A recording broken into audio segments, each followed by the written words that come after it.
সিংহ ৰাশি জাতক জাতিকাসকলৰ ফেব্ৰুৱাৰী মাহৰ ৰাশিফল শিতানটো আজিৰ ভিডিঅ'টোৰ যোগেদি আমি জানি লওঁ আহক। ফেব্ৰুৱাৰী মাহত সিংহ ৰাশি জাতক জাতিকাসকলে কেইবাটাও গুৰুত্বপূৰ্ণ ফল লাভ কৰিব পাৰিব। ঘৰলৈ প্ৰচুৰ পৰিমাণে অৰ্থৰ আগমন হ'বলৈ ধৰিব আৰু ঘৰত শুভ ঘটনা ঘটিবলৈ ধৰিব। ঘৰত কিছু মাংগলিক ঘটনা ঘটাৰ সম্ভাৱনা আছে আৰু মূল্যৱান সম্পদ আপোনালোকে ঘৰত এই মাহত ক্ৰয় কৰিব পাৰিব। আহক তেনেহ'লে এই ভিডিঅ'টোৰ যোগেদি সিংহ ৰাশি জাতক জাতিকাসকলৰ ফেব্ৰুৱাৰী মাহৰ সম্পূৰ্ণ ৰাশিফল শিতানটো জানি লওঁ। যদি ভিডিঅ'টো ভাল লাগে লাইক এটা কৰি আমাৰ মনোবল বঢ়াব আৰু আপোনালোকৰ বন্ধুবৰ্গৰ লগত শ্বেয়াৰ কৰি তেওঁলোককো উপকৃত কৰিব। সিংহ ৰাশি জাতক জাতিকাসকলৰ ফেব্ৰুৱাৰী মাহটো অত্যন্ত শুভ দেখিবলৈ পোৱা যায়। নতুন আৰ্থিক ক্ষেত্ৰত আপোনালোকৰ চুক্তি দেখিবলৈ পোৱা যাব। জীৱন সংগীৰ লগত আপোনালোকৰ ভাল পোৱা বৃদ্ধি পাবলৈ ধৰিব। স্বাস্থ্যৰ ক্ষেত্ৰত আপোনালোকৰ মধ্যম হিচাপে পাৰ হ'ব যদিও কিছু ক্ষেত্ৰত আপোনালোকৰ স্বাস্থ্য উন্নত হৈ পৰা দেখিবলৈ পোৱা যাব। যিকোনো নতুন কাম যদি এই মাহত আপোনালোকে হাত দিয়ে খুব সাৱধানেৰে বা ধ্যান দি কামটো আপোনালোকে কৰিবলৈ চেষ্টা কৰিব, তেতিয়াহে সেই কামটোৰ পৰা উচিত ফল আপোনালোকে লাভ কৰিব পাৰিব। ভুল কথাত আপোনালোকে ভুল যাব পাৰে তাৰ প্ৰতি লক্ষ্য ৰাখিব, বা এই মাহত যাতে আপোনালোকে বিপথে পৰিচালিত হ'ব লগা নহয় তাৰ প্ৰতি আপোনালোকে অকণমান লক্ষ্য ৰাখিব লাগিব। যাক আপুনি ভাল পায় তেওঁৱে আপোনাক দুখ দিব পাৰে বা বিশ্বাসঘাতকতাৰ বলি কৰি তুলিব পাৰে। সেইকাৰণে ভাল পোৱা মানুহৰ পৰা অকণমান সাৱধানতা অৱলম্বন কৰি এই মাহত চলিব পাৰিলে আপোনালোকৰ কাৰণে বেছি ভাল হ'ব। এই মাহৰ প্ৰথম ভাগতেই আপোনালোকৰ ঘৰলৈ এক ভাল খবৰ অহাৰ সম্ভাৱনা দেখিবলৈ পোৱা যাব। এই ভাল খবৰে আপোনালোকৰ ঘৰৰ পৰিৱেশ আনন্দিত কৰি তুলিব। যিকোনো কৰ্মত যদি আপোনালোকে যোগদান কৰি আছে সেই কৰ্মত নিজৰ প্ৰতিভা আপোনালোকে দেখুৱাব পাৰিব। দৈনন্দিন কৰ্মক্ষেত্ৰৰ লগত জড়িত লোকসকলেও কৰ্মক্ষেত্ৰত প্ৰতিভা দেখুৱাৰ উপৰিও পদোন্নতিৰ যোগ আপোনালোকে লাভ কৰিবলৈ সক্ষম হ'ব। আপুনি দ্ৰুতগতিত সকলো পদক্ষেপ লাভ কৰিবলৈ সক্ষম হ'ব বা তৈয়াৰ হ'বলৈ আপোনালোক আৰম্ভ কৰিব। আপোনালোকৰ কিছুমান কৰ্মত বেছি উৎপাত নকৰাটোৱেই মংগল। ততাতৈয়াকৈ কিছুমান কাম যদি আপোনালোকে কৰে সেই কাম কিছুমান আধৰুৱা হৈ পৰিব পাৰে আৰু সেই কামৰ পৰা আপোনালোকে ভাল ফল নাপাবও পাৰে।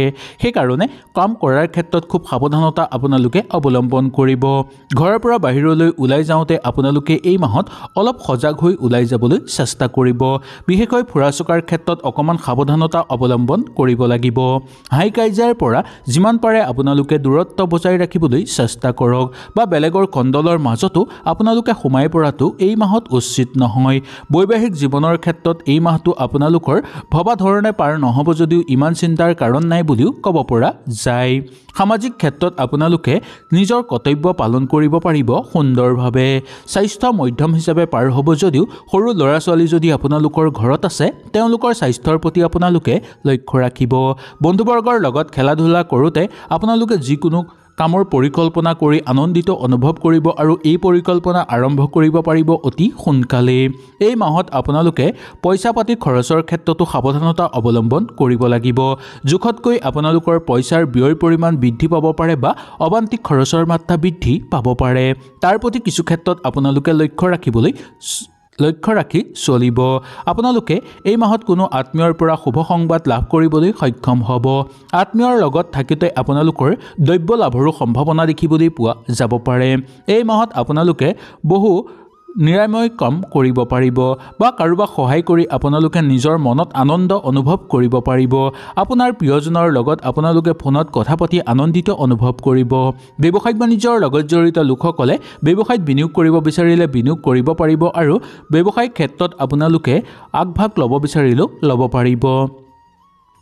ব্যৱসায়ত যদি আপোনালোকে কিবা ক্ষেত্ৰত কাৰোবাক ধাৰলৈ দিবলগীয়া হয় পইচা, বা আপোনালোকে যদি ব্যৱসায়ত লেনদেন কৰে তেনেহ'লে সেই লেনদেনৰ ক্ষেত্ৰত সাৱধানতা অৱলম্বন কৰিব লাগিব, কাৰণ আপোনাৰ হাতৰ পৰা ভুলতে বহু পইচা ওলাই যোৱাৰ সম্ভাৱনা দেখিবলৈ পোৱা যাব পাৰে।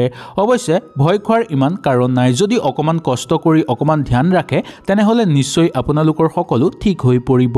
সিংহ ৰাশি জাতক জাতিকাসকলৰ ফেব্ৰুৱাৰী মাহটো আধ্যাত্মিকতাৰ মাজত সোমাই পৰা দেখিবলৈ পোৱা যাব। কোনো ধাৰ্মিক কামত যোগদান কৰি আনন্দিত অনুভৱ কৰিব আৰু শান্তি অনুভৱ কৰা দেখিবলৈ পোৱা যাব। আপোনাৰ যদি বহুদিনৰ পৰা সমস্যা চলি আছে সেই সমস্যাবোৰ দূৰ কৰাৰ ক্ষেত্ৰত ঘৰৰ মানুহক আপোনালোকে সহায় বিচাৰিব পাৰে বা ঘৰৰ মানুহেও সহায় আপোনালোকক কৰিব। বৈবাহিক জীৱনত আপোনালোকৰ বিশেষ অসুবিধা দেখিবলৈ পোৱা নাযাব। ওচৰ চুবুৰীয়াৰ লগত আপোনালোকে সুন্দৰভাৱে চলিব পাৰিব আৰু তেওঁলোকৰ পৰা পূৰ্ণ সহযোগিতা লাভ কৰিবলৈ সক্ষম হ'ব। বিয়া বাৰুৰ কাৰণে যদি আপোনালোকে আগভাগ ল'ব বিচাৰে ল'ব পাৰিব, বা ঘৰত কাৰোবাৰ বিয়া বাৰু কথা আলোচনা কৰি চাব বিচাৰিলেও সুন্দৰভাৱে চাব পাৰিব। বিবাহিত ব্যক্তিসকলৰ শাহুৰ ঘৰৰ পৰা অৰ্থ লাভৰ প্ৰবল সম্ভাৱনা দেখিবলৈ আপোনালোকে পাব। ওচৰ চুবুৰীয়াৰ লগত কাজিয়া কৰাৰ ক্ষেত্ৰতো সাৱধানতা অৱলম্বন কৰিব বা বেয়াকৈ কাকো কোনো কথা কোৱাটো আপোনালোকৰ কাৰণে বা আপোনালোকৰ পক্ষে উচিত নহ'ব। আপোনালোকে নিৰন্তৰ কেতিয়াও নেহেৰুৱাব এই মাহত, কাৰণ খঙৰ মাত্ৰা এই মাহত আপোনালোকৰ বৃদ্ধি পোৱাৰ সম্ভাৱনা দেখিবলৈ পোৱা যায়। আপোনালোকে জোৰ কৰি কেতিয়াও কাৰো লগত তৰ্ক বিতৰ্ক লগাটো উচিত নহ'ব। আপুনি আনৰ পৰা সহযোগিতা পাব হ'লে এই মাহত আনকো আপোনালোকে সহায় কৰিব লাগিব। সকলোতকৈ ডাঙৰ ভাল খবৰ আপোনালোকৰ ঘৰলৈ অহাৰ সম্ভাৱনা দেখিবলৈ পোৱা যায়। বিশেষকৈ ঠিকাটুকলি কৰা লোকসকলৰ কাৰণে ভাল খবৰ আহিব। আপোনালোকৰ সহকৰ্মীৰ বা সহযোগীৰ লগত আপোনালোকে সহযোগিতা লাভ কৰিব পাৰিব। অফিচতেই হওক বা যিকোনো কৰ্ম ক্ষেত্ৰতেই হওক। দূৰ ভ্ৰমণৰ ক্ষেত্ৰত আপোনালোকৰ ইমান অসুবিধা দেখিবলৈ পোৱা নাযায় যদিও আপোনালোকে ভ্ৰমণৰ ক্ষেত্ৰত অকণমান চকু ৰাখিবলৈ চেষ্টা কৰিব লাগিব। মানসিক চাপ আপোনালোকৰ বৃদ্ধি পাব পাৰে কিছু ক্ষেত্ৰত। ঘৰুৱা কিছু সমস্যাই যাতে আপোনালোকৰ মানসিক চাপ বঢ়াই তুলিব নোৱাৰে তাৰ প্ৰতি কিছু ক্ষেত্ৰত আপোনালোকে লক্ষ্য ৰাখিব লাগিব। আপোনালোকৰ খোৱাৰ ওপৰতো নিয়ন্ত্ৰণ ৰখাটো অত্যন্ত দৰকাৰ। যি কেতিয়াও খোৱাটো আপোনালোকৰ পক্ষে উচিত নহ'ব। আপুনি পইচা আয় কৰাৰ কাৰণে আপোনালোকে কেতিয়াও ভুল পথ বাছি নল'ব। যদি এই মাহত আপোনালোকে পইচা উপাৰ্জনৰ কাৰণে ভুল পথ বাছি লয় তেনেহ'লে ভৱিষ্যতত বহু কষ্ট ভোগ কৰিবলগীয়া হ'ব পাৰে। আপোনালোকৰ জীৱনত কিছু হ'বলগীয়া কাম ৰৈ যাব পাৰে, সেইকাৰণে আপোনালোকৰ মনৰ দুখ বৃদ্ধি পাব পাৰে। পৰিয়ালৰ সমস্যাবোৰ আপোনালোকে ঘৰতে সমাধান কৰি ল'বলৈ চেষ্টা কৰিব, কিন্তু ৰাজহুৱা কৰি নেপেলাব সেই সমস্যাবোৰ। এই মাহত যদি অকলে থাকি কিছুমান নতুন চিন্তা আপোনালোকে কৰিব বিচাৰে কৰিব পাৰিব। বৰঞ্চ এই মাহত আপোনালোকৰ মনলৈ নতুন চিন্তা অহাৰ সম্ভাৱনা দেখিবলৈ পোৱা যাব পাৰে। মনত ৰাখিব যে চকুৱে দেখা সকলো কথা আপোনালোকৰ পক্ষে সঁচা হৈ নপৰিব পাৰে এই মাহত। সেইকাৰণে চকুৱে দেখা কিছুমান বস্তু আপোনালোকে বিশ্বাস কৰাটো এই মাহৰ কাৰণে উচিত নহ'ব। সঁচাকৈ আপোনালোকে কিছুমান নতুন বস্তু যদি ঘৰলৈ কিনিব বিচাৰে এই মাহত সুন্দৰভাৱে কিনিব পাৰিব। উদাহৰণস্বৰূপে আপোনালোকে যদি যান বাহন ঘৰলৈ কিনিব বিচাৰে পাৰিব। মাটি সম্পত্তি কিনাৰ ক্ষেত্ৰতো এই মাহত আপোনালোকৰ একো অসুবিধা দেখিবলৈ পোৱা নাযাব। নিজৰ ওপৰত নিয়ন্ত্ৰণ নাৰাখিলে আপোনালোকৰ স্বভাৱ হানি হোৱাৰ সম্ভাৱনা দেখিবলৈ পোৱা যাব পাৰে। এই মাহটো বৈবাহিক জীৱনৰ কাৰণে ইমান গুৰুত্বপূৰ্ণ মাহ বুলি মনা যোৱা নাই যদিও আপোনালোকে ইমানো অসুবিধা নাপাব। গৰ্ভৱতী মহিলাসকলৰ কাৰণে এই মাহটো অত্যন্ত শুভ দেখিবলৈ পোৱা যায়। আপোনালোকে মনে বিচৰা সুখ অনুভৱ কৰিব পাৰিব। চলাফেৰা আৰু ফুৰা চকাৰ ক্ষেত্ৰত আপোনালোকে এই মাহত অলপ সাৱধানতা অৱলম্বন কৰিব লাগিব, কাৰণ কোনো গোপন শত্ৰুৱে আপোনালোকক ক্ষতি কৰিবলৈ চেষ্টা কৰিব পাৰে। সেইকাৰণে অলপ সাৱধানতা অৱলম্বন কৰি নিজকে অলপ বচাই চলিবলৈ আপোনালোকে চেষ্টা কৰিব। আপোনাৰ ধন সম্পত্তি হেৰুৱাৰ সম্ভাৱনাও দেখিবলৈ পোৱা যায় বা ঘৰৰ পৰা কিছুমান ক্ষেত্ৰত মূল্যৱান সম্পদ হেৰুৱাৰ সম্ভাৱনা আছে। সন্তানে আপোনাৰ কৰ্মক্ষেত্ৰত সহায় কৰিব আৰু সন্তানৰ কাৰণে সমাজত মান সন্মান বৃদ্ধি পাবলৈ ধৰিব। প্ৰেমৰ দিশৰ ক্ষেত্ৰতো আপোনালোকৰ মধ্যম দেখিবলৈ পোৱা যায় এই ফেব্ৰুৱাৰী মাহটো। আপোনাৰ প্ৰিয়জনৰ সকলো পৰিকল্পনা আপোনালোকে সিদ্ধি কৰিবলৈ সক্ষম হ'ব। ব্যৱসায়িক বাণিজ্য কৰা লোকসকলে চলাফেৰা কৰাৰ ক্ষেত্ৰত আপোনালোকে অনুকূল প্ৰভাৱ দেখিবলৈ পাব, কিন্তু যুটীয়াভাৱে ব্যৱসায়িক বাণিজ্য কৰা লোকসকলে ব্যৱসায়ত অকণমান চকু কাণ দি ৰাখিব লাগিব। সিংহ ৰাশিৰ জাতক জাতিকাসকলে ভাই ভনীৰ লগত সৰু সুৰা কথাতে যাতে তৰ্ক বিতৰ্কৰ মাজত লিপ্ত হৈ নপৰে তাৰ প্ৰতি আপোনালোকে লক্ষ্য ৰাখিব লাগিব, কাৰণ সৰু সুৰা কথাতে তৰ্ক বিতৰ্কৰ মাজত লিপ্ত হৈ পৰাৰ ফলত ঘৰৰ পৰিৱেশ বিনষ্ট হৈ পৰাৰ সম্ভাৱনা দেখিবলৈ পোৱা যাব পাৰে। সামাজিক ক্ষেত্ৰত আপোনালোকে নতুন কাম হাতত ল'ব বিচাৰিলে ল'ব পাৰিব। ভাটিবেলাৰ সময়খিনি আপোনালোকৰ অত্যন্ত শুভ দেখিবলৈ পোৱা যাব। ফেব্ৰুৱাৰী মাহত সিংহ ৰাশিৰ জাতক জাতিকাসকলৰ কাৰণে ভাটিবেলাৰ সময়খিনি অত্যন্ত শুভ বুলি মনা গৈছে।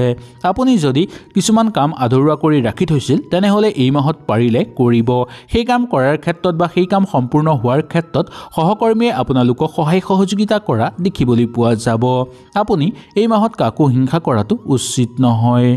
কাম কণ্ডল বা আপোনালোকে কাম কাজৰ ক্ষেত্ৰত কোনো কণ্ডল কৰাটো উচিত নহয়। কাম কাজৰ বিষয়ে সাৱধান হৈ চলিবলৈ চেষ্টা কৰিব।